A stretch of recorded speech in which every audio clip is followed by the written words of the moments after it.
네, 시청자 여러분 안녕하십니까? 뉴스타트 2부 시작합니다. 이재명 대통령이 벨기에를 시작으로 유럽 순방에 나섰습니다. 이 배웅 자리에 김민석 총리는 있었지만 정청래 대표는 없었습니다. 청와대는 사전에 조율했다는 입장이지만 차기 당권 구도를 두고 다양한 해석이 나오는 중입니다. 여당도 야당도 당내 상황이 복잡합니다. 투표용지 부족 사태 수사도 속도를 내고 있습니다. 27명 규모의 검경 합동수사본부가 출범했고요. 법원은 투표용지 보관 상자 등을 보존하라고 명령했습니다. 이 와중에 경기 지역 수십 곳에서도 투표지 부족이 있었던 걸로 드러났습니다. 사태가 그야말로 일파만파입니다. 그럼 이 시각 주요 뉴스부터 살펴보겠습니다. 법원이 6.3 지방선거 투표용지 부족 사태와 관련해 일부 투표용지 보관 상자 등을 증거로 보존하라고 명령했습니다. 이에 따라 오늘 오후 해당 투표소에 대한 현장 검증이 진행됩니다. 투표용지 부족 사태로 촉발된 잠실 개표소 앞 시위가 장기화하고 있습니다. 이런 가운데 오늘 전국 12개 대학교 총학생회는 이번 사태로 민주주의가 훼손됐다며 이를 규탄하는 시국선언을 동시다발로 진행합니다. 유럽 순방에 나선 이재명 대통령이 오늘 첫 방문국인 벨기에에서 벨기에 총리와 EU 행정부 수장을 잇따라 만납니다. 경제와 안보 등 주요 분야에서 협력 강화 방안을 논의할 것으로 보입니다. 트럼프 대통령이 호르무즈 해협 상공에서 추락한 미군 헬기가 이란에 의해 격추된 거라며 보복을 경고했습니다. 종전 협의에 대해서는 여전히 낙관적인 입장을 피력하고 있는데 전날 제시한 2-3일 내 합의 가능성은 낮아진 상황입니다. 이스라엘이 이란과의 교전 중단 하루 만에 레바논 남부에 대한 대대적인 공습에 나섰습니다. 이스라엘은 이란에도 언제든 다시 맞붙을 준비가 돼 있다고 밝혀 긴장감이 커지고 있습니다. 첫 소식입니다. 지난 6.3 지방선거에 출마했던 서울시장 후보로 출마했었죠. 개혁신당의 김정철 최고위원이 선거 무효 소송에 활용하겠다면서 법원에 제기한 증거보전 신청이 일부 인용됐습니다. 다만 투표용지 부족 사태가 빚어진 송파구의 투표함과 투표지는 증거보전 대상에서 제외됐습니다. 조경원 기자가 보도합니다. 법원은 서울시장 후보였던 개혁신당 김정철 최고위원이 제기한 증거보전 신청에 대해 일부 인용 결정했습니다. 김 최고위원이 진실을 지키겠다며 중앙선거관리위원회 등을 상대로 투표지 부족 사태가 빚어진 투표소에 투표함과 투표지 등에 대한 증거보전을 신청한 지 하루 만입니다. 보전 대상에 포함된 건 잠실 7동 제2투표소에서 발견된 인쇄매수 1,900매 표기가 있는 투표용지 보관 상자입니다. 1,900매는 해당 투표소 선거인수의 49%에 해당하는 수치라는 점이 알려지면서 선관위가 인쇄 당시 50% 하한도 지키지 않았다는 논란이 일었습니다. 또 송파구에 있는 투표소 10곳과 이곳에서 투표함을 보관하는 장면을 촬영한 CCTV 영상도 보전 대상입니다. 투표용지 부족과 관련한 송파구 선관위 직원들의 단체 대화방과 메신저 기록도 법원은 보전해야 할 증거로 인정했습니다. 법원은 다만 투표용지가 부족했던 서울시 33곳 투표소의 본투표함과 투표지는 증거보전 대상으로 받아들이지 않았습니다. 법원은 결정문에서 선관위가 투표함과 투표지 등을 당선인의 임기 동안 보관하고 있기 때문에 인용하지 않더라도 신청 목적을 달성할 수 있다고 판단했습니다. 또 법관과 신청인 등이 직접 현장을 방문해 1,900매가 적혀있던 투표지 보관 상자를 검증하고 보존하기로 한 증거물들을 모두 동부지법에 보관할 예정이라고 밝혔습니다. 김 최고위원이 조만간 선거무효 소송의 전 단계인 선고소청 제기에 나설 예정인 가운데 이번에 보전 명령이 내려진 증거가 앞으로 이어질 소송에서 미칠 영향에도 관심입니다. YTN 조경원입니다. 검경의 합동수사본부도 서울중앙지방검찰청에 출범했습니다. 공안통인 김태훈 중앙지검 3차장 검사가 본부장을 맡아 수사팀을 지휘할 예정입니다. 임예진 기자의 보도입니다. 투표용지 부족 사태 진상규명을 위한 검경 합동수사본부가 서울중앙지검에 설치됩니다. 이재명 대통령의 합수본 구성 지시 이틀 만입니다. 검찰에선 본부장을 맡은 공안통 김태훈 중앙지검 3차장 검사를 필두로 김형원 공공이부장 등 모두 6명의 검사가 투입됩니다. 수사관까지 포함해 검찰 인력 12명이 합수본에 참여하게 됐고 경찰에서도 15명의 인력이 파견돼 모두 27명 규모로 출범할 예정입니다. 합수본은 현재 경찰에 고발된 사건을 모두 넘겨받아 투표용지를 부족하게 준비한 경위와 선거 당일 중앙선거관리위원회의 조치가 적절했는지 등을 면밀히 살펴보게 됩니다. 뒤늦게 투표용지를 배부하면서 발생한 공직선거법 위반 의혹 역시 수사 대상이 될 전망입니다. 다만 중앙지검의 합수본 사무실이 갖춰지려면 기록을 이전하는 등의 준비가 필요해 본격 출범까진 시간이 더 필요할 전망입니다. 검찰은 국민의 참정권 행사에 지장이 초래된 사안이라며 신속하게 철저히 수사하겠다고 밝혔습니다. 또 본격적인 출범 전에도 검경 전담수사팀이 상호 협력하며 역량을 집중해 신속한 수사를 진행하겠다고 강조했습니다. YTN 임혜진입니다. 이 검경합동수사본부는 투표용지 부족 사태와 관련해 직무유기 혐의가 성립하는지를 집중적으로 수사할 전망입니다. 실제 처벌로 이어지려면 고의성 입증이 관건이 될 걸로 보입니다. 이준엽 기자의 보도입니다. 노태학 중앙선거관리위원장을 비롯한 선관위 측이 초유의 투표용지 부족 사태로 고발된 혐의는 직무유기와 직권남용 혐의 등입니다. 어느 혐의이건 핵심은 고의성 입증입니다. 이를테면 투표율이 60%에 이를 것으로 예상했는데도 투표용지는 이보다 훨씬 적게 인쇄하도록 구체적으로 지시한 정황이 있다면 혐의가 성립할 수도 있습니다. 그러나 대법원 판례 등 법원의 기준은 엄격합니다. 단순한 행정적 과실이나 수요 예측 실패 같은 무능함 때문이라면 형사처벌 대상이 되기는 어렵습니다. 적어도 국민이 투표를 못하게 될 수도 있다는 점을 알고도 지침 변화를 강행했거나 묵인한 정황이 나와야 합니다. 공안 수사 경험이 풍부한 법조인조차 실질적인 혐의 성립이 쉽지 않을 거라 내다보는 유의입니다. 다만 사태의 전모를 명확히 밝히기 위해서라도 합수본은 신속하게 강제 수사에 나설 것으로 보입니다. 선관위 실무선 조사를 넘어 투표용지를 적게 인쇄하는 결정이 어느 선에서 이뤄졌는지에 따라 수사의 칼끝이 수뇌부로까지 향할 수 있습니다. 선관위가 독립된 헌법기관이라는 점에서 수사가 자유롭지 않을 수도 있다는 우려도 제기되지만 현행법상 외부 감사가 제한되는 것일 뿐 형사수사의 성역이 될 수는 없다는 게 법조계의 대체적인 시각입니다. YTN 이준엽입니다. 선관위 자체 진상규명위원회가 오늘부터 본격적인 활동에 돌입합니다. 중앙선관위는 투표지 부족 사태 진상규명위원회 1차 회의가 오늘 오후 중앙선관위 과천청사에서 열린다고 밝혔습니다. 진상규명위는 앞으로 열흘 동안 투표용지 인쇄와 수급 관리 등 사태 전반을 조사할 방침이고요. 조사 기간은 연장할 수 있습니다. 개표소 봉쇄 시위도 계속되고 있는데요. 분위기가 조금 이상해졌습니다. 부정선거 구호까지 나오고 있는 중입니다. 급기야 시민에 대한 불법적인 검문까지 이어졌는데요. 경찰은 엄정 대응 방침을 밝혔습니다. 표정호 기자의 보도입니다.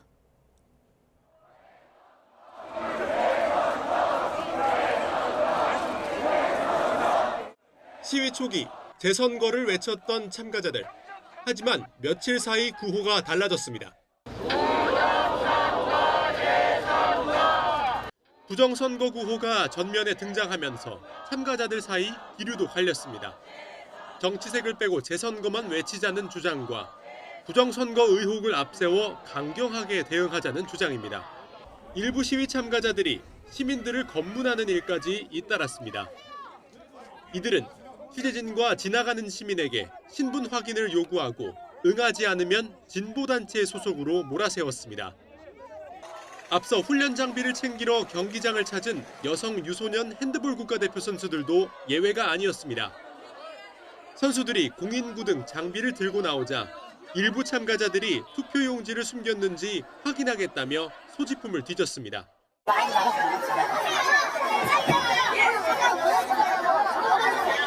도를 넘는 행위가 이어지자 경찰은 시위 닷새 만에 엄정 대응을 경고했습니다. 경찰은 일부 참가자가 시민의 통행을 방해하거나 권한 없이 다른 사람의 소지품을 수색하는 불미스러운 사례가 발생했다고 지적하며 시설 관리자와 협력해 시민 통행을 지원하고 대화경찰을 증원 배치하겠다고 밝혔습니다. 또 서울경찰청 지휘부가 현장에서 직접 지휘에 나서기로 했는데 다만 참정권 훼손과 직결된 이번 사안의 엄중함과 시민들의 자유로운 의사표현은 기본권으로서 존중한다고 말했습니다. YTN 표정우입니다. 6.3 지방선거 본투표일 당시 전국에서 최소 7,000장이 넘는 투표용지가 부족해 유권자들이 투표 활동에 지장을 받은 걸로 파악됐습니다. 국민의힘 정의용 의원이 중앙선거관리위원회로부터 받은 지난 8일 기준 실태조사 자료를 보면 지방선거 당일 전국 투표소 91곳에서 투표용지가 모두 7,194장이 부족했던 걸로 집계됐습니다. 이번에 공개된 선관위 자료는 지난 5일 기준 투표소 50곳에서 4,726장의 투표용지가 부족했던 걸로 조사된 수치보다 2,468장, 즉 규모가 1.5배 더 커진 수준입니다.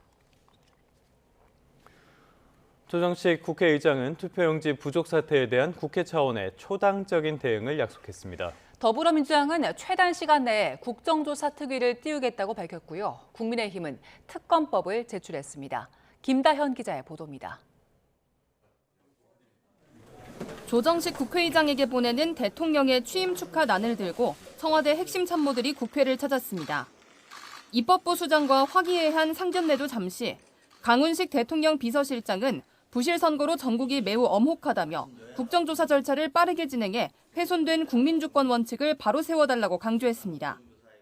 이번 일은 민주주의의 근간인 참정권이 침해된 매우 중요한 사태입니다. 엄정하고 철저한 진상조사와 책임 규명. 조 의장은 선관위 사태를 엄중히 보고 있고 국회 차원의 할 일을 철저히 신속히 하겠다고 화답한 것으로 전해졌습니다. 국익을 지켜가는 데 있어서 동반자이자 같은 운명체와 같다. 민주당은 이번 주 즉각 본회의를 열어 국정조사 계획서를 보고하고 다음 주 의결에 최단 기간 내 특위를 가동하겠다고 강조했습니다. 이번 사태는 대한민국 민주주의와 참정권 모두를 치명적으로 훼손한 참사입니다. 공직선거법과 선관위법 개정을 위한 별도 TF도 구성하고 특검 가능성도 열어뒀습니다. 선관위가 견제와 감시의 사각지대라는 지적 속에 민주당 일각에선 선관위 개혁을 목표로 한 원포인트 개헌 주장도 나왔습니다. 국민의힘은 지방선거를 다시 해야 한다며 재선거 실시 특별법을 당내 논의하겠다고 압박 수위를 높였습니다. 민주당 정청래 대표를 향해 당장 만나 특검법을 논의하자고 했고 선관위 특검법을 당론으로 발의했습니다. 수사 대상에 투표용지 부족으로 인한 참정권 침해를 필두로 개표 강행, 불법 반출 및 이송, 동일 득표 의혹 등을 넣었고 민주당의 특검 추천권은 배제했습니다. 제대로 강제 수사를 통해서 진상이 규명되기를 바랍니다. 선관위원장 대행을 위철한 상임위원이 하고 있습니다. 이재명 대통령과 사법연수원 동기입니다. 수요일 국민의힘 새 원내사령탑이 확정되면 국정조사 추진에도 속도가 붙을 전망입니다. 특위위원장을 어느 당에 누가 맡을지는 물론 하반기 원구성과 국무총리 인준 등 현안이 산적해 있어 선거 기간 잠시 멈췄던 국회 시계가 다시 빠르게 돌아가는 분위기입니다. YTN 김다현입니다. 유럽 순방에 나선 이재명 대통령이 오늘 첫 방문국인 벨기에에서 벨기에 총리와 EU 행정부의 수장을 잇따라 만납니다. 경제와 안보 등 주요 분야에서 협력 강화 방안을 논의할 걸로 보입니다. 강진원 기자의 보도입니다. 브뤼셀 멜스부르크 공군기지에 착륙한 전용기에서 이재명 대통령과 김혜경 여사가 내립니다. 올해 수교 125주년을 맞은 대한민국의 정상을 벨기에 측은 공항에서부터 환대했습니다. 환영 행사 이후 이 대통령은 브뤼셀 도심으로 이동해 현지 우리 교민들을 격려했습니다. 정말 낯선 땅으로 오신 분들, 이 땅에서 자리 잡고 대한민국의 정체성을 잃지 않고 이렇게 성공해서 대한민국을 빛내고 있는 위대한 민간 외교관들 아니겠습니까? 1박 2일 벨기에 방문의 핵심 일정은 우리 시각으로 오늘 오후, 현지 시각으로 오전부터 진행됩니다. 이 대통령은 유럽 물류 중심지 벨기에에서 바르트드 웨브 총리와 정상회담을 하고 우리 기업의 안정적 유럽 진출로 확보 방안 등을 논의합니다. 필립 국왕도 만나 양국 간 우호 증진의 필요성에 뜻을 모을 거로 보입니다. 이어서 진행될 안토니우 코스타 EU 정상회의 상임의장과 우르줄라 폰데어라이엔 집행위원장과의 한 EU 정상회담은 오늘의 하이라이트입니다. EU는 세계 최대 무역 블록이자 우리나라의 제3위 교역 파트너이기 때문입니다. 특히 EU 27개 회원국의 무역 정책은 개별 국가가 아닌 EU가 정하는 만큼 유럽 내 우리 기업의 권익보호 방안 등이 주요 의제로 다뤄질 전망입니다. EU와의 정상회담을 통하여 우리 기업의 수출길을 넓히고 EU의 유럽에 진출한 우리 기업들이 활동하기 원활한 환경을 조성해 나가겠습니다. 지난 2024년 채택한 한 EU 안보방위 파트너십을 토대로 마약과 테러 등 초국가 범죄 대응을 위한 협력 강화 문제도 테이블에 오를 거로 예상됩니다. 청와대는 한반도 평화 정착과 공급망 안정 등 다른 국제 현안에 대해서도 EU 측과 공조를 강화하는 계기가 될 거로 기대하고 있습니다. 브뤼셀에서 YTN 강준원입니다. 자, 방금 보신 것처럼 이재명 대통령이 유럽 순방 출국길에 나섰습니다. 그런데 이 배웅 자리가 아주 묘했습니다. 정청래 대표는 자리에 없었고요. 김민석 총리가 나란히 걸었습니다. 청와대는 국내 상황을 고려해서 인원을 최소화한 거라고 했는데 당권 구도와 맞물리면서 정치권 해석이 분분합니다. 황보혜경 기자입니다. 이재명 대통령 부부가 주요 7개국 G7 정상회의 참석차 유럽 순방을 떠나는 날 서울공항에 김민석 국무총리가 등장했습니다. 귀국길에만 종종 왔던 김 총리가 이례적으로 배웅에 나선 겁니다. 반면 민주당 정청래 대표 모습은 없었는데 지난 1년 10차례 대통령 순방 가운데 여당 지도부가 환송에 빠진 건 이번이 처음입니다. 청와대는 의전 인원을 최소화하기로 사전에 당과 조율했다고 초대하지 않았다는 점을 분명히 했습니다. 국제 정세가 엄중하고 또 특히 부실 투표와 관련해서 국내외적인 상황들이 되게 많기 때문에 인원을 최소화하자는 통상 일정 4글자를 공지한 정청래 대표는 대신 고창 선운사를 찾아 시간을 보냈고 무소속 김관영 후보의 진땀승을 거둔 이원택 전북지사 당선인과 점심을 먹었습니다. 민주당에선 당장 대통령이 정청래 대표와 거리 두기를 했다는 해석이 나왔습니다. 전날 취임 1주년 회견에서 지방선거 결과에 아쉬움을 드러낸 연장선이란 겁니다. 나아가 차기 당권 도전을 앞둔 김 총리 밀어주기라고도 했는데 당권파는 대통령을 한낱 폭군이자 좀생이로 만드는 거라고 애써 의미를 축소했습니다. 사실상 당권 경쟁에 막이 오른 가운데 마냥 웃기 어려웠던 지방선거 결과를 두고 정청래 대표를 둘러싼 여진도 계속됐습니다. 당내 최다 6선이 된 송영길 전 대표도 당권 군불대기에 나섰습니다. 이 민주당 지도부가 정말 대통령과 불필요한 갈등으로 에너지를 소비하는 것이 아니라 긴밀한 신뢰로 협력을 해서 민주당 정권 2년차에 맞는 8월 전당대회, 대통령의 일거수일투족이 주목받는 상황에서 이번에도 명심 후보가 당선되지 못할 경우 향후 국정 운영 동력이 크게 약화할 수 있다는 관측도 나옵니다. YTN 황보혜경입니다. 지방선거 이후에 국민의힘 장동혁 대표를 향한 당안 안팎의 사퇴 요구가 잇따르고 있습니다. 하지만 장 대표는 대답을 피한 채 재선거 공세에 열을 올리고 있습니다. 오늘 열리는 원내대표 선거가 장동혁 대표 향후 거취에 변곡점이 될 걸로 보입니다. 박정현 기자입니다. 국민의힘 장동혁 대표는 사흘 연속 투표용지 부족 사태만을 주제로 한 긴급 기자회견을 열었습니다. 지방선거를 사실상 다시 해야 한다면서 재선거를 위한 특별법을 발의하겠다고 했고 사전투표 폐지도 주장했습니다. 본투표 날짜를 늘리고 사전투표는 반드시 없애야 합니다. 지방선거 당일 밤부터 연일 선관위와 투개표소, 집회 현장을 오가는 장 대표는 사퇴 압박 속 국면전환용이라는 비판을 의식한 듯 이런 말로 발끈하기도 했습니다. 논쟁을 할 여유가 과연 우리에게 있습니까? 여당도 정부도 대통령도 아무것도 하지 않는 상태에서 지금까지 누가 싸워왔을 것이며 하지만 당 안팎의 시선은 곱지 않은데 소장파와 중진을 가리지 않고 장 대표가 선거 패배의 원인이었다는 성토가 잇따랐습니다. 오세훈 시장과 그다음에 장동혁 대표의 투샷이 안 보이게 하는 게 가장 저희가 처음에 설정했던 선거 전략이었다. 객관적으로 친 거지요. 지도부 사퇴까지 포함을 해서 계속해서 좀 논의를 해나갈 필요가 있다. 개혁신당 이준석 대표는 윤허개인으로 회귀이자 부정선거 단일의제, 황교안 정당과 일체화를 선언했다고 비판했습니다. 국민의힘은 원내대표 선거가 발등에 불입니다. 출사표를 던진 김도읍과 성일종, 정점식 의원은 소재선 의원 주도 토론회에서 향후 당 노선을 중심으로 한 청사진을 소개했습니다. 지금 이 상태로 가는 것은 맞지 않다. 도로 친윤당이라는 소리는 이제 더 이상 듣지 않는 당으로 만들자. 친한 또 친윤 계파 싸움할 때가 아닙니다. 이거 없어져야 합니다.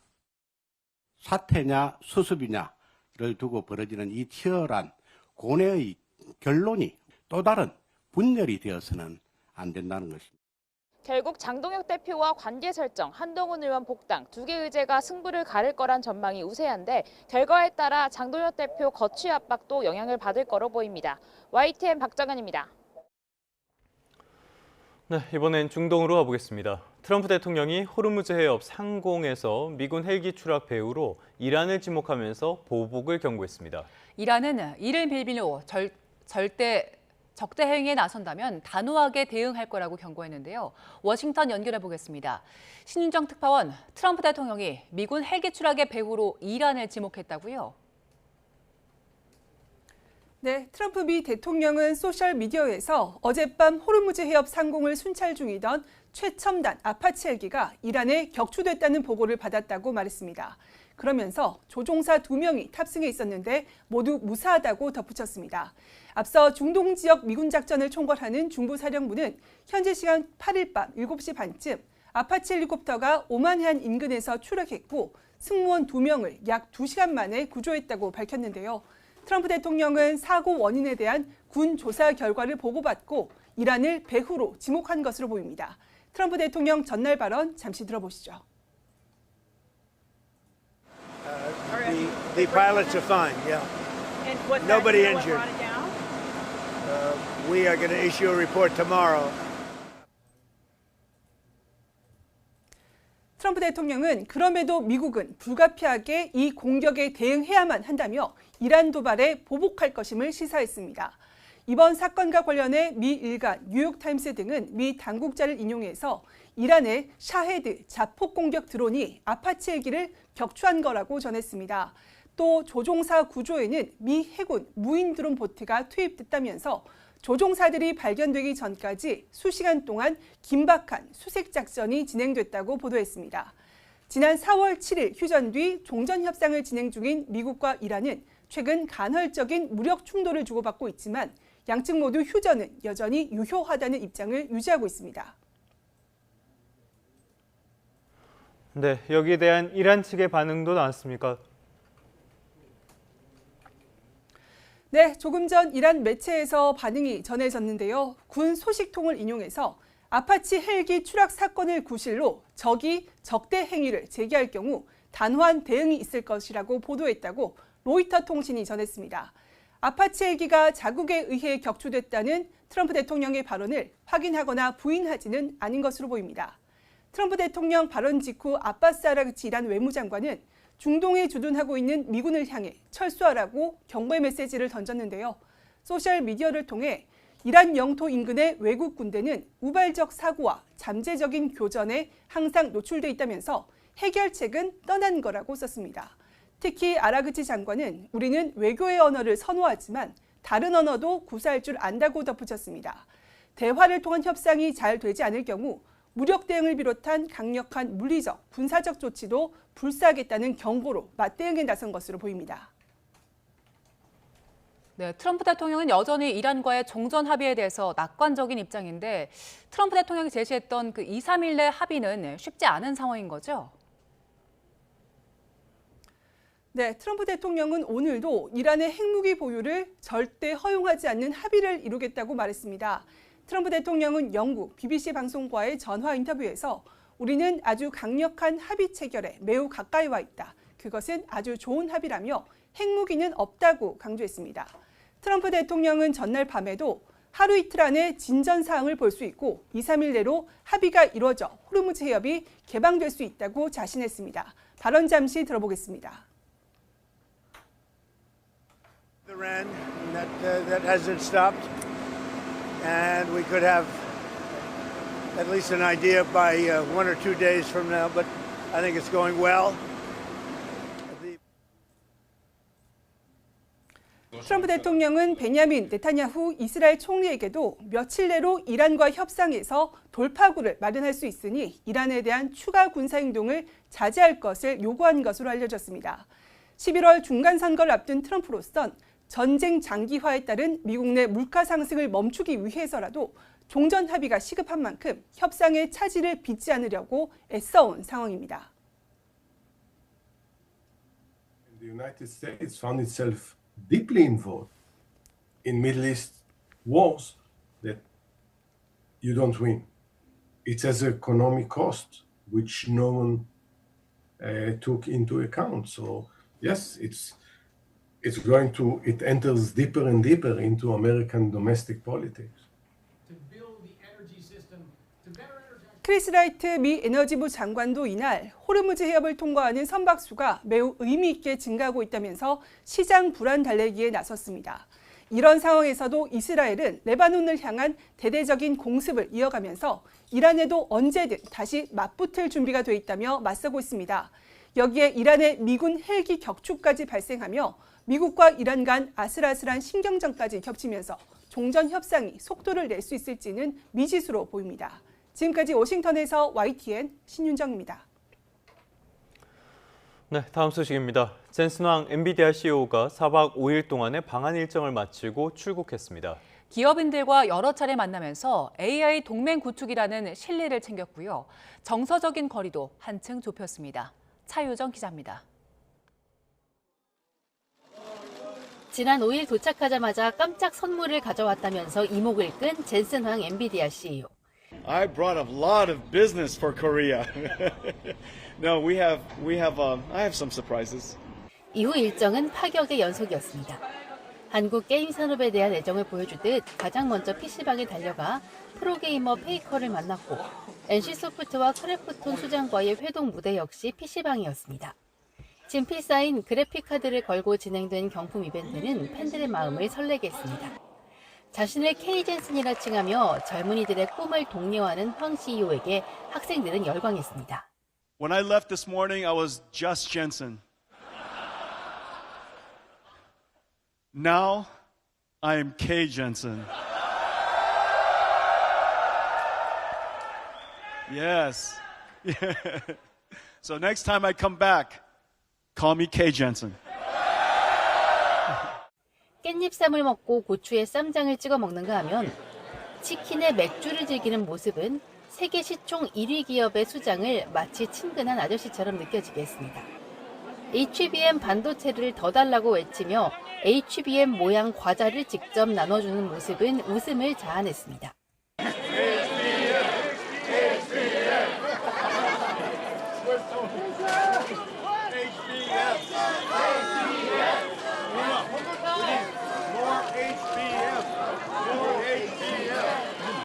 재벌 총수와의 회동 장소로 삼겹살집과 치킨집을 직접 고르고 프로야구 시구의 예능 출연까지. 대중 노출을 꺼리는 국내 총수들과 달리 거침없던 황 CEO의 행보는 미래의 소비자가 될 대중을 그의 편으로 만들고 한국을 끈끈한 파트너로 낙점했다는 선명한 메시지를 남겼습니다. 협력자이면서 이제 동반자라고 생각을 하고 아마 이제는 친서민의 흔적을 좀 보인 게 아닌가라는 생각을 하고 있습니다. 수천만 달러의 홍보비를 하는 것보다도 더 이제 효과가 더 크기 때문에 아마 이제 그 젠슨 황의 장녀인 메디슨 황이 아마 그걸 다 기획한 것 같아요. 주요 기업들과의 끈끈한 AI 동맹 구축 행보 역시 빈틈이 없었습니다. SK 최태원 회장과는 무려 3번 만났고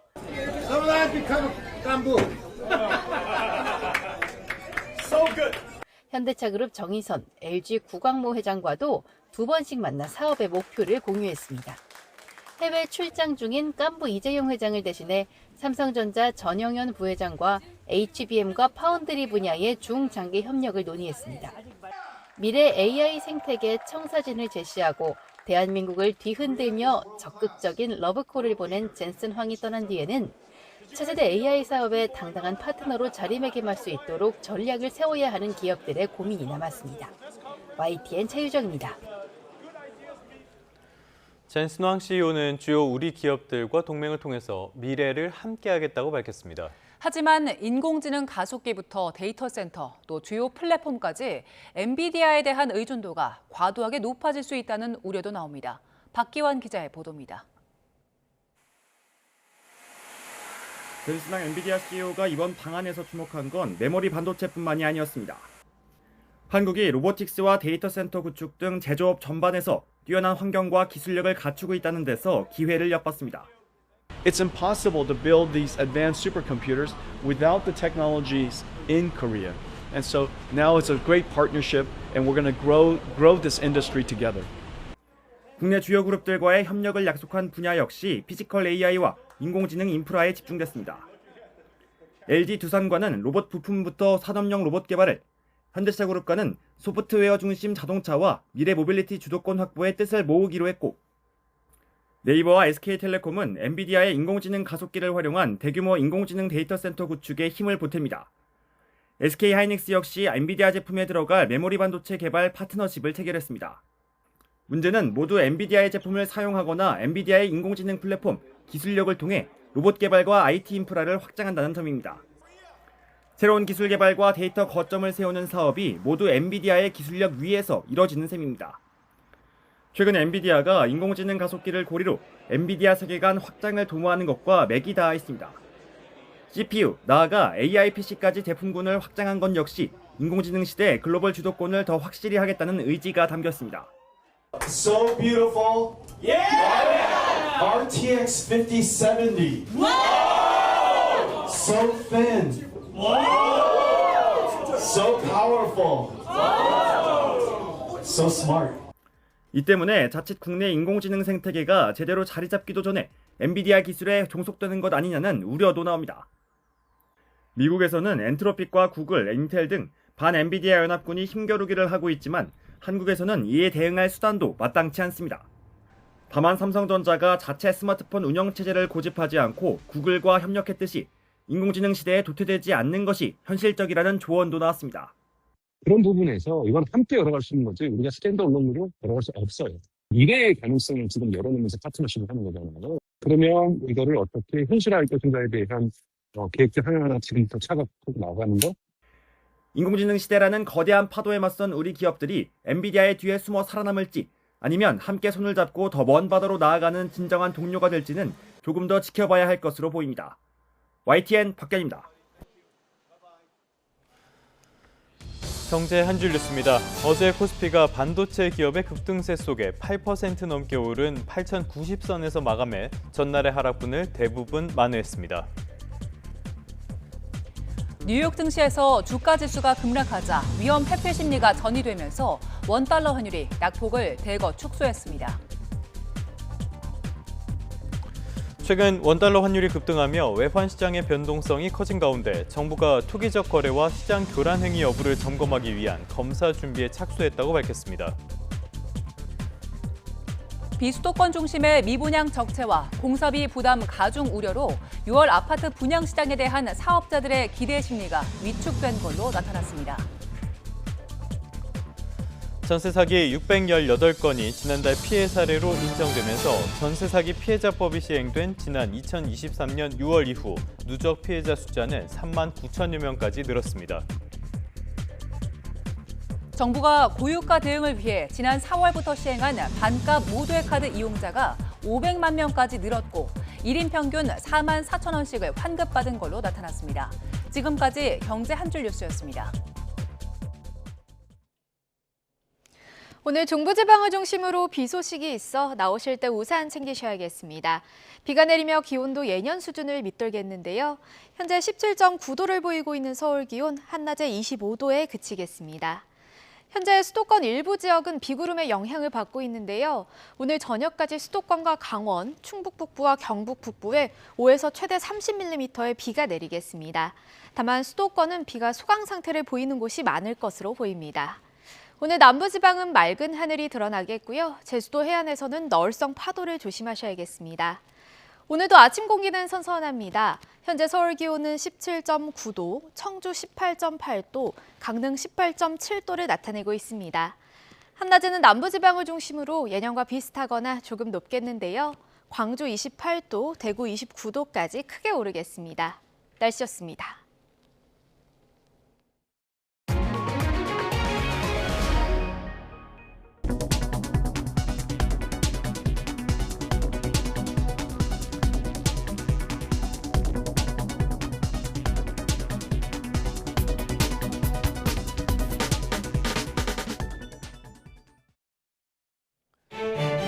시각 주요 뉴스입니다. 법원이 6.3 지방선거 투표용지 부족 사태와 관련해 일부 투표용지 보관 상자 등을 증거로 보존하라고 명령했습니다. 이에 따라서 오늘 오후 해당 투표소에 대한 현장 검증이 진행됩니다. 투표용지 부족 사태로 촉발된 잠실 개표 수업 시위가 장기화하고 있습니다.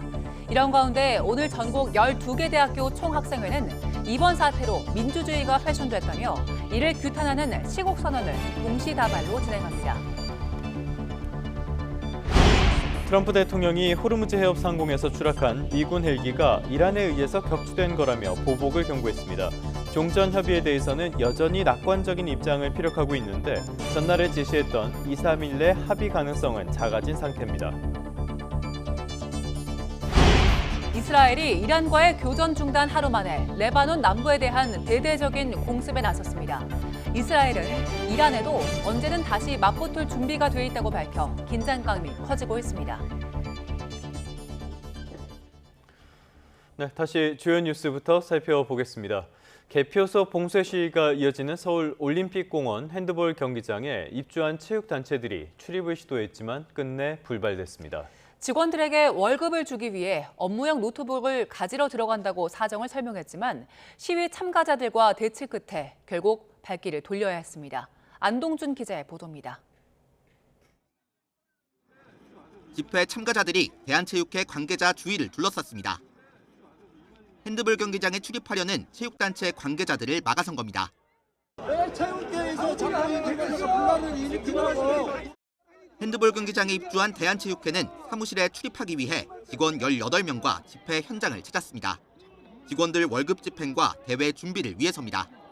이들은 사무실 안에 있는 업무용 노트북과 일회용 비밀번호 생성장치인 OTP만이라도 챙겨 나오겠다고 했지만 30여 분간 대치 끝에 결국 발길을 돌렸습니다.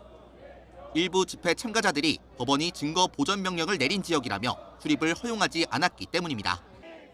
이에 대한체육회 관계자는 직원들이 사무실로 출입할 수 있도록 경찰이 적절한 조치를 취하지 않았다면서 불만을 드러내기도 했습니다. 경찰이 시민들에 대한 불법 검문에 엄정 대응 방침을 밝혔지만 현장에서는 핸드볼 경기장 입주단체의 출입 제한 등 불편이 계속 이어지고 있습니다. YTN 안동준입니다. 시위 분위기가 부정선거로 일부 변질되기 시작하면서 개표소 앞 시위 현장을 관리하는 경찰에게도 도를 넘는 조롱이 이어지고 있습니다. 경찰은 허위사실 유포를 자제해달라며 폭행과 강요, 명예훼손 등 불법 행위에는 엄정 대응하겠다고 밝혔습니다. 이수빈 기자의 보도입니다. 손에 태극기를 든 사람들이 근무 중인 경찰관 주변을 에워쌉니다. 관등성명 한번 내보세요. 관등성명. 경찰관이 소속과 신분을 밝혔지만 일부 참가자들은 중국 경찰이 아니냐며 계속해서 국적을 의심합니다. 태우경찰, 왕따경찰이라는 조롱성 발언도 이어졌습니다. 이런 모습은 경찰관의 얼굴과 함께 촬영돼 SNS에 올라왔습니다. 영상을 확인한 가족은 허위사실 유포를 멈춰달라는 호소글을 올렸지만 도가 지나친 공격은 계속됐습니다. 손이 막 떨리고 눈물만 나더라고요. 최대한 못 보게 하려고 질서 유지하고 이제 인명피해가 안 나도록 하는 사람들인데. 피해 경찰관의 아내는 허위 정보를 유포한 계정들을 상대로 법적 대응을 준비하고 있습니다. 계정이 특정된 5에서 6명에 대해 고소장을 접수하고 이후 나머지 계정들도 추가로 확인하겠다는 계획입니다. 이 밖에도 현장 경찰관을 외국 경찰, 특히 중국 경찰로 몰아세우는 영상은 SNS를 통해 계속 퍼지고 있습니다. 경찰 직장협의회는 입장문을 내고 현장 경찰관 보호 없는 집회 관리는 존재할 수 없다며 적법한 공무집행을 방해하거나 경찰관의 안전을 위협하는 행위에 대해 엄정하게 대응하라고 지휘부에 촉구했습니다. 경찰청은 현장 근무 경찰관이 외국인이라거나 가짜 경찰이라는 의혹은 사실이 아니라며 확인되지 않은 내용을 공유하지 말아달라고 당부했습니다. 또 경찰뿐 아니라 시민과 기자, 소방관 등을 상대로 한 폭행과 강요, 명예훼손 등 불법 행위에 대해 엄정 조치하겠다며 과도한 허위사실 유포 등으로 피해를 겪은 현장 경찰관에 대해서도 세계적인 지원과 대응 방안을 마련하겠다고 강조했습니다. YTN 이수빈입니다. 네, 이 투표용지 부족 사태를 수사할 검경 합동수사본부 구성과는 별개로 경찰 수사도 속도를 내고 있습니다. 경찰은 선관위 관계자들에게 잇따라 출석을 통보했는데요. 합수본에 사건을 넘기기 전까지 필요한 수사는 빠르게 진행한다는 방침입니다. 김희영 기자의 보도입니다. 경찰이 투표용지 부족 사태로 고발된 구단위 선관위 직원들에게 출석을 요구한 것으로 확인됐습니다. 서울경찰청 광역범죄수사대는 투표용지가 부족했던 서울 송파, 강남, 광진, 서초, 동작 등 모두 5개 구의 선관위 직원들과 출석 일정을 조율하고 있다고 밝혔습니다. 경찰은 일단 이들을 참고인 신분으로 불러 투표지 배분부터 부족 사태 대응이 적절했는지 등을 확인할 것으로 보입니다. 이와 함께 투표소 내부 CCTV도 확보해 분석하는 것으로 파악됐습니다. 앞서 경찰은 사건 배당 나흘 만에 선관위 관계자들을 상대로 직무유기와 직권남용 등 혐의 고발장을 제출한 시민단체 대표를 불러 고발인 조사를 마쳤습니다. 지난 주말에는 선거 사무를 도운 공무원과 용지가 부족해 투표하지 못한 시민들을 상대로도 참고인 조사가 진행됐습니다. 수사에 속도가 붙었다는 관측이 나오는데 경찰은 검경 합동수사본부가 본격 운영되기 전까지 필요한 수사를 빠르게 진행할 예정이라고 밝혔습니다. YTN 김희영입니다. 서울 동부지방법원은 지난 6.3 지방선거에 서울시장 후보로 출마했던 개혁신당의 김정철 최고위원 등이 법원에 제기한 투표용지 증거보전 신청을 일부 인용 결정했습니다. 보전 대상에는 잠실 7동 제2투표소에서 발견된 인쇄 매수 1,900매 등의 표기가 있는 투표용지 보관 상자와 포장재 일체, 6월 3일 오전 8시부터 6월 5일 오후 9시까지 송파구 일부 투표소와 투표함 보관 장면을 찍은 CCTV 영상이 포함됐습니다. 다만 투표용지 부족 사태가 벌어진 서울 시내 투표소 33곳의 투표함과 투표지는 증거 보전 대상에서 제외됐습니다. 6월 10일 수요일, 오늘의 주요 일정 살펴봅니다. 오세훈 서울시장의 명태균 여론조사비 대납 의혹 재판이 한 달여 만에 오늘 다시 열립니다. 오 시장은 지난 2021년 서울시장 보궐선거를 앞두고 명 씨에게 10회 여론조사를 부탁하고 김한정 씨를 통해 해당 비용 3,300만 원을 대신 내도록 한 혐의로 기소됐습니다. 권창영 특별검사팀이 계엄 정당화 메시지 의혹과 관련해 신원식 전 국가안보실장을 소환 조사합니다. 특검은 윤 전 대통령이 비상계엄 직후 신 전 실장과 김태호 전 국가안보실 1차장 등을 통해 미국 등 우방국에 계엄을 정당화하는 메시지를 전달하도록 지시했다고 의심하고 있습니다. 또 국가안보실로부터 이 같은 내용의 문건을 전달받은 조태용 전 국정원장이 미국 CIA 책임자를 불러 내용을 설명하도록 지시했고 홍장원 전 1차장은 이를 보고받고 제거했다고 보고했습니다. 원유 200만 배럴 싣고 호르무즈 해협을 빠져나온 우리나라 유조선이 오늘 울산항에 도착할 예정입니다. 유니버설 위너호는 한국과 이란 양측 협의에 따라 호르무즈 해협을 빠져나왔고 이란 전쟁 직후 쿠웨이트에서 원유 200만 배럴을 선적하기 위해 호르무즈 해협에 진입했던 걸로 알려졌습니다. 카카오 노조가 오늘 창사 이래 첫 부분 파업에 돌입합니다. 노조는 경영진의 지속적인 경영 실패를 규탄하고 고용 안정과 경영진 중심의 보상체계 개선을 요구할 전망입니다. 3,300만 건이 넘는 개인정보가 유출된 쿠팡에 대해 개인정보보호위원회가 제재안을 심의합니다. 쿠팡의 지난해 매출은 45조 5천억 원 규모로 유출 규모와 사고 대응 과정 등을 고려할 때 과징금이 역대 최대 수준에 이를 거란 전망이 나옵니다. 지금까지 오늘의 주요 일정 살펴봤습니다. 네, 조금 전에 들어온 소식부터 살펴보겠습니다. 조금 전에 트럼프 대통령이 이란이 미군의 헬기를 격추했다라는 글을 SNS에 올렸다는 소식 전해드렸는데요. 조금 전에 미국 중부사령부가 오늘 미 동부 시간 오후 5시 기준으로 총사령관의 지휘에 따라서 이란에 대한 자위권 차원의 공격을 개시했다라는 소식을 발표를 했습니다. 이거는 앞서 말씀드린 것처럼 어제 발생했던 미 육군 아파치 헬기 격추 사건과 관련된 대응 보복인 것으로 풀이할 수가 있겠고요. 또 이번 임무는 정당한 이유 없는 이란의 공격 행위에 대한 비례적인 대응이라는 점도 덧붙였습니다. 관련돼서 들어오는 자세한 소식은 다시 한번 전해드리도록 하겠습니다. 네, 다음 소식입니다. 유료 멤버십 가입 유도를 위해서 일회성 쿠폰 할인가를 상시적인 회원 할인 가격인 것처럼 부당 광고한 쿠팡에 공정거래위원회가 과징금 5억 원을 부과하기로 했습니다. 정액 과징금으로선 최고액입니다. 이승은 기자입니다. 지난 2020년 8월부터 1년 8개월간 쿠팡이 유료 멤버십인 와우 회원을 모집하며 물건 가격을 표시한 화면입니다. 와우 회원가라는 표시와 함께 심지어 줄줄이 영어로 적힌 가격표, 회원 전용 특가 등의 표현을 보면 마치 회원에 가입하면 항상 물건을 더 싸게 살 수 있을 것처럼 보입니다. 하지만 이 기간 실제 와우 회원가는 일회성 쿠폰 할인가였습니다. 또 모든 상품이 아니라 하나의 상품에만 할인이 적용됐습니다. 쿠팡은 하지만 이런 점을 제대로 밝히지 않았고 유료 회원 가입 가격을 이 기간 월 2,900원에서 4,990원으로 올리기도 했습니다. 한 번밖에 할인이 안 된다. 일반 구매자와 금액이 똑같아서 속았구나 싶다는 소비자 불만이 잇따르기도 했습니다. 공정위는 쿠팡의 이 같은 기만적 광고에 대해 시정명령과 함께 과징금 5억 원을 부과하기로 했습니다. 유료 회원 전용 할인 정보는 소비자 선택의 중요한 고려사항이라는 점과 기만적 광고가 1년 8개월 이상 지속된 점, 하지만 관련 매출액 산정이 어려운 점 등을 고려해 정액과징금 법정 최고액을 부과하기로 했습니다. 와우 회원 수는 한 450만 정도 증가한 것 같고요. 해당 기간 동안. 이 이후에 21년, 22년 이후부터 지금까지는 쿠팡이 점유율이 가장 높은 사업자로 자리매김했다고 알고 있습니다.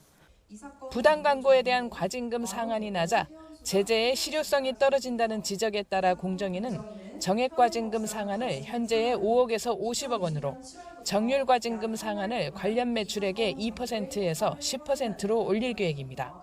YTN 이승은입니다.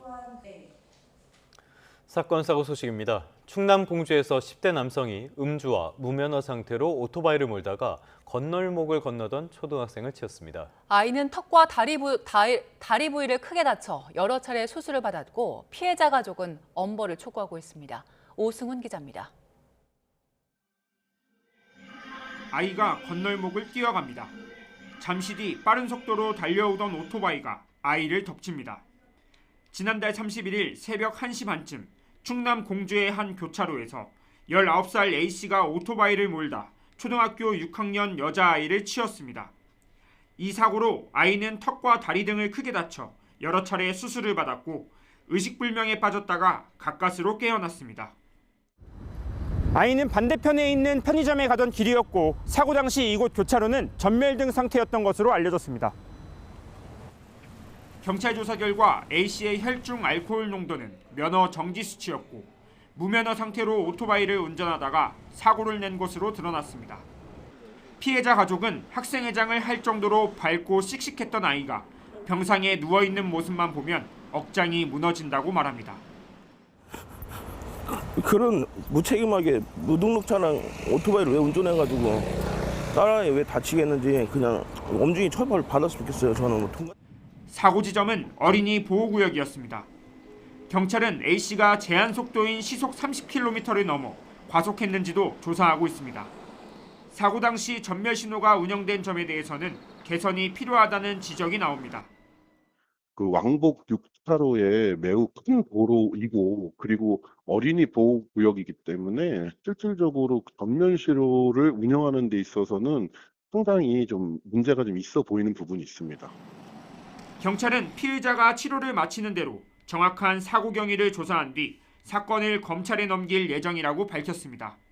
YTN 오승훈입니다. 연이을 최대 4만%가 넘는 고금리 불법 대출을 일삼은 일당이 경찰에 검거됐습니다. 돈을 제때 갚지 못하는 피해자들에게는 이자를 감면해주겠다며 통장을 받아 대포 통장으로 다시 사용했습니다. 정영수 기자의 보도입니다. 형사들이 고금리 불법 대출 조직을 운영한 혐의를 받는 20대 총책 A씨를 검거합니다. 대법 예전에 했지. 그 채평자 나와가지고 지금 집행하는 거야. A씨 등은 정상적인 대부 중개 홈페이지에 유령 대부업체를 등록해 피해자를 물색했습니다. 급전이 필요한 사람에게 전화가 걸려오면 번호만 파악해 자신이 운영하는 미등록 업체에서 대출을 받도록 유도했습니다. 지난 2022년 4월부터 3년 가까이 피해자 46명에게 적게는 30만 원에서 많게는 150만 원까지 3억 원을 대출해주고 이자로만 2억 원을 챙겼습니다. 상환 기간을 넘기면 하루에 5만 원씩 이자를 더 받아내는 등 평균 이자율은 연 2,400%, 많게는 43,800%에 달했습니다. 자필 차용증이 든 셀카 사진과 주변 사람들의 연락처를 담보로 받고 연체되면 주변에 알리겠다며 협박하기도 했습니다. 특히 돈을 제때 갚지 못하는 피해자 6명에게는 이자를 받지 않거나 감면해주겠다며 계좌를 받아낸 뒤 대포 통장으로 범행에 사용한 것으로 조사됐습니다. 경찰은 총책 A씨 등 조직원 9명을 검거한 뒤 3명을 구속 송치했습니다. 또 범죄 수익금 2억 원을 모두 기소 전 추징 보전하고 범행에 가담한 추가 조직원이 더 있는지 수사하고 있습니다. YTN 정영수입니다.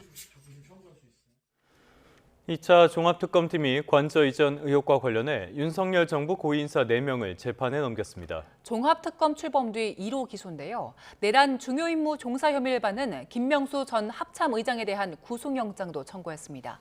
박광열 기자의 보도입니다. 윤석열 정부 관저 이전 의혹을 수사하는 종합특검이 김대기 전 비서실장과 윤재순 전 총무비서관 등 전 정부 대통령실 주요 인사를 구속 상태로 재판에 넘겼습니다. 이상민 전 행정안전부 장관과 김호진 전 대통령실 관리비서관도 불구속 기소했습니다. 지난 2월 특검이 출범한 뒤 104일 만에 1호 기소입니다. 이들은 2022년 대통령 관저 이전 공사 당시 행안부 예산 20억 9천만 원 상당을 불법 전용하도록 압박한 혐의를 받습니다. 무자격 공사업체가 일방적으로 산출한 견적에 따라 공사 대금이 크게 늘자 추가 비용을 행안부에 떠넘긴 거로 특검은 판단했습니다. 이에 반발하는 공무원에게 인사 불이익을 준 사실도 확인했다고 특검은 설명했습니다. 수사 범위는 확대되는 모양새입니다. 기획예산처 등 예산 전용에 직간접적으로 관여한 혐의를 받는 기관 상대 강제 수사에 착수했습니다. 기재부의 공모관계 등을 확인하기 위하여 기획예산처 및 전 기재부 예산실장, 전 대통령실 경제금융비서관 등 압수수색 영장 집행 중에 있습니다. 공사업체가 김건희 씨와 연관이 있다는 점에서 수사가 윤 전 대통령 부부 등 윗선으로 향할 거란 관측도 나옵니다. 이런 가운데 특검은 1호 인지사건인 합동참모본부의 내란 가담 의혹 관련 첫 신병 확보에도 나섰습니다. 김명수 전 합참의장 등 비상계엄 당시 합참지휘부 4명에 대해 내란 중요임무 종사 혐의로 구속영장을 청구했습니다. 김 전 의장은 비상계엄 선포 뒤 군의 국회 투입 등을 제재하지 않고 참모들의 문제 제기를 묵살했다는 혐의 등을 받는데 영장 실질 심사에서는 김 전 의장의 내란 고의성 여부가 최대 쟁점이 될 전망입니다. YTN 박광렬입니다. 김상민 전 검사가 재직 당시 총선 출마 논란이 불거지며 받은 징계 처분을 취소해달라며 낸 소송의 항소심 판단이 오늘 나옵니다. 서울고등법원은 오늘 김상민 전 검사가 법무부 장관을 상대로 낸 정직 처분 취소 소송의 선고기일을 엽니다. 앞서 법무부 징계위원회는 김 전 검사가 재직 중이던 2023년 9월 선거 구민들에게 22대 총선 출마를 시사하는 듯한 문자 메시지를 발송했다는 이유 등으로 이듬해 2월 정직 3개월의 징계 처분을 내렸습니다.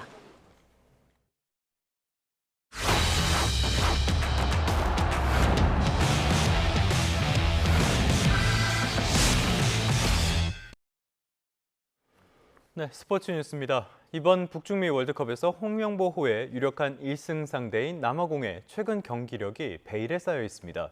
마지막 평가전을 완전히 비공개로 치렀는데요. 남아공은 조별리그 통과를 절대 목표로 삼고 있습니다. 이대건 기자입니다.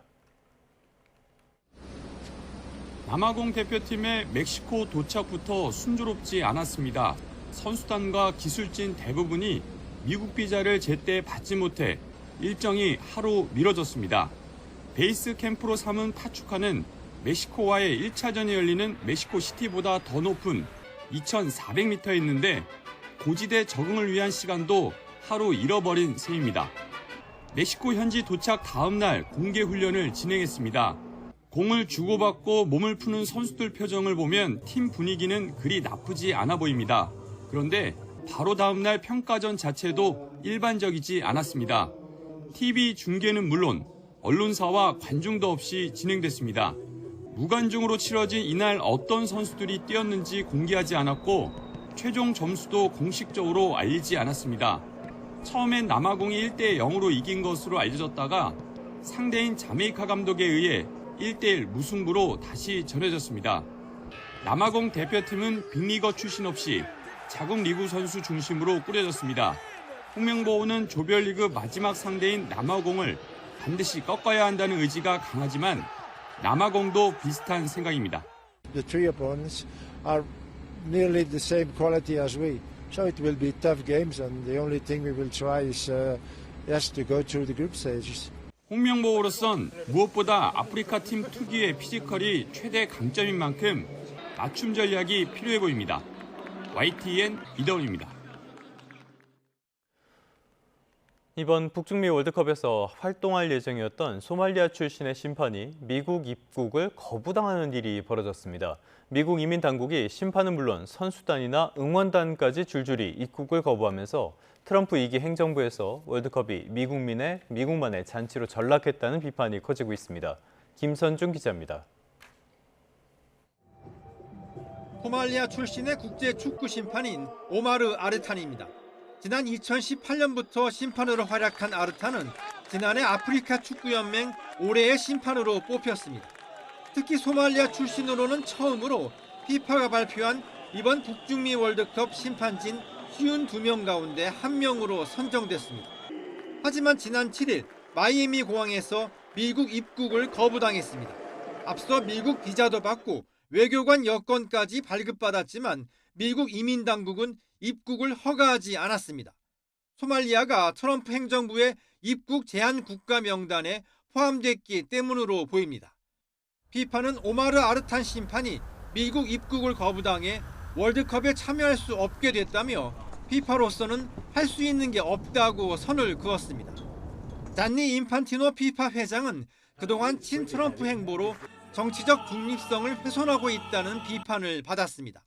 Mr. President, this is your prize. This is your peace prize. There is also a beautiful medal for you that you can wear everywhere you want to go. 선수단도 예외는 아닙니다. 이란 선수들은 경기 당일에만 체류가 가능한 이른바 출퇴근 비자를 발급했고 그마저도 의료진 같은 지원 인력들은 제외했습니다.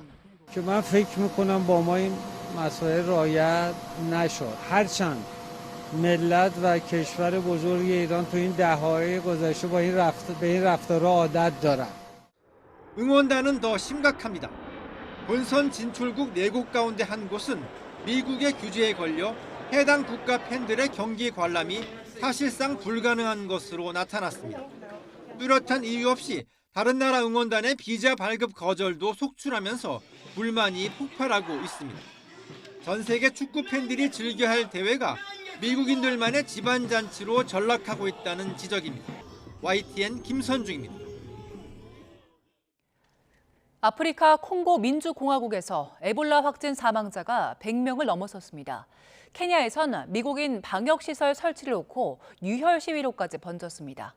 정유신 기자의 보도입니다.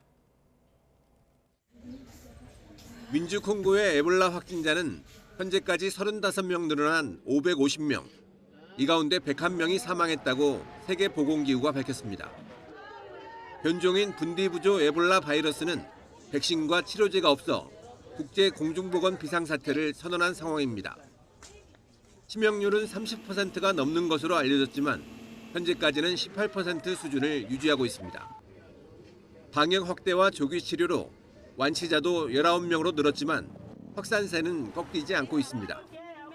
인접한 우간다는 확진자 19명에 사망자 2명으로 국경을 막고 차단에 주력하고 있습니다. It is a slow and steady progress, but we have not reached where we want to be. And that comes down to the community trust and working with the community. 아직 에볼라 환자가 없는 케냐에선 미국인을 위한 방역시설 반대 시위로 몸살을 앓고 있습니다.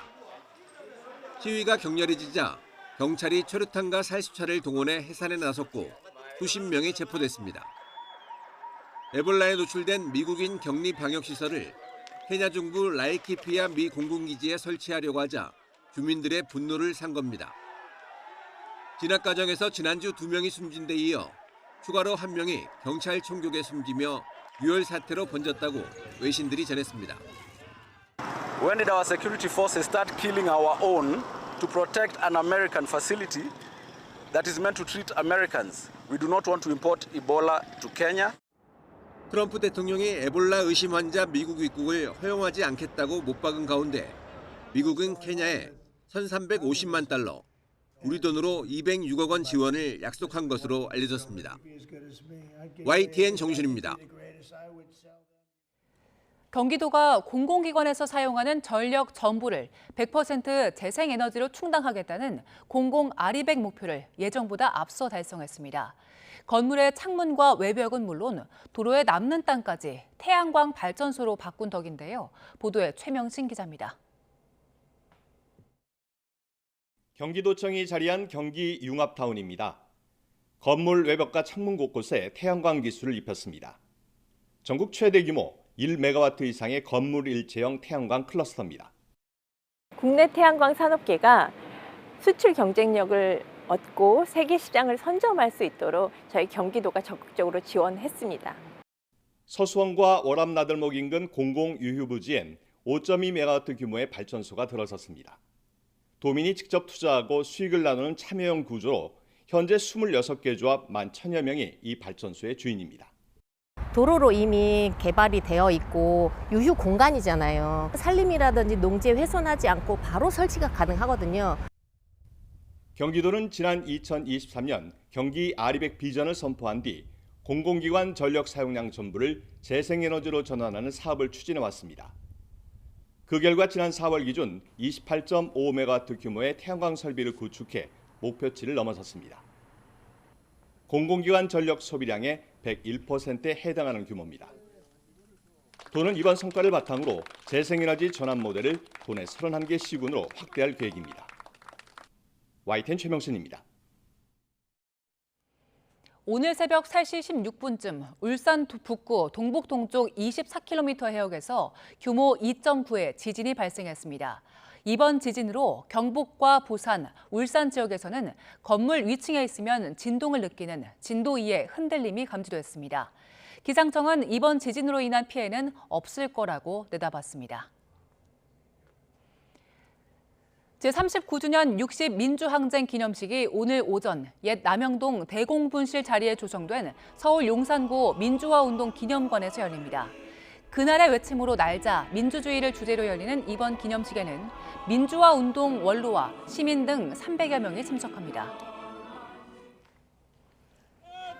제100주년 60만세운동 기념식이 오늘 오전 서울 광화문 광장 놀이마당에서 거행됩니다.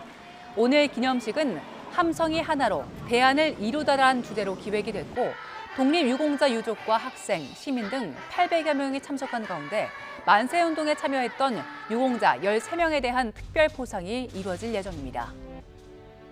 네, 간밤에 뉴욕 증시는 혼조 마감이었습니다. 다우만 소폭 상승했고요. S&P 500과 나스닥은 다시 조정을 받았는데요. 특히 반도체 부진 속 나스닥은 1% 가까이 하락했습니다. 물가와 빅테크 경계론 속에서도 장 초반의 분위기는 나쁘지 않았습니다. 트럼프 대통령은 외신 인터뷰에서 이란의 핵무기를 허용하지 않는 종전 합의가 임박했다고 다시 주장하기도 했습니다. 하지만 분위기는 금방 바뀌었는데요. 트럼프가 이란이 미군 헬기를 격추했다고 SNS에 밝힌 겁니다. 인적 피해는 없다면서도 상응 조치를 예고한 게 시장의 불안감을 다시 키웠습니다. 이란도 만만치는 않습니다. 이란 근처에 주둔한 군대는 교전에 휘말릴 위험이 있으니 철수하라고 경고를 했고요. 미국을 향해서도 만약 약속을 깬다면 자신들이 훨씬 잘하는 비외교적인 언어로 돌아가겠다고 목소리를 높였습니다. 이 와중에 이스라엘은 또 레바논 남부를 대대적으로 공습했습니다. 여전히 상황은 녹록지가 않습니다. 경제 지표도 하나 살펴보겠습니다. 무역 수지인데요. 지난 4월 미국의 무역 적자가 559억 달러로 한 달 전보다 1% 넘게 줄었다는 소식입니다. 시장 예상치보다는 적자폭이 줄었는데요. 수입이 늘어나지 않은 건 아닙니다. 무엇보다 컴퓨터나 반도체, 통신 장비 같은 인공지능 관련 수입이 대폭 증가했습니다. 이걸 메운 게 기름입니다. 원유와 연료용 석유 수출이 이보다 더 많이 늘어난 건데요. 올드에너지가 인공지능의 청구서를 대신 내준 셈입니다. 간밤의 특징주로는 애플을 꼽아봤습니다. 주가가 3% 넘게 하락했는데요. 새 인공지능 소프트웨어 시리 AI를 공개했지만 시장 반응은 냉담했던 셈입니다. 구글의 AI 모델 제미나이를 활용해서 기존의 시리를 한 단계 끌어올리긴 했지만 출시 일정은 구체적이지 않았고요. 무엇보다 경쟁 회사들은 이미 다 제공하고 있는 서비스이기 때문입니다. 애플은 AI 시대에 지각생이라는 냉정한 평가를 받고 있는데요. 이 정도로는 평가를 뒤집기는 어려워 보입니다. 지금까지 2분 뉴욕 증시였습니다.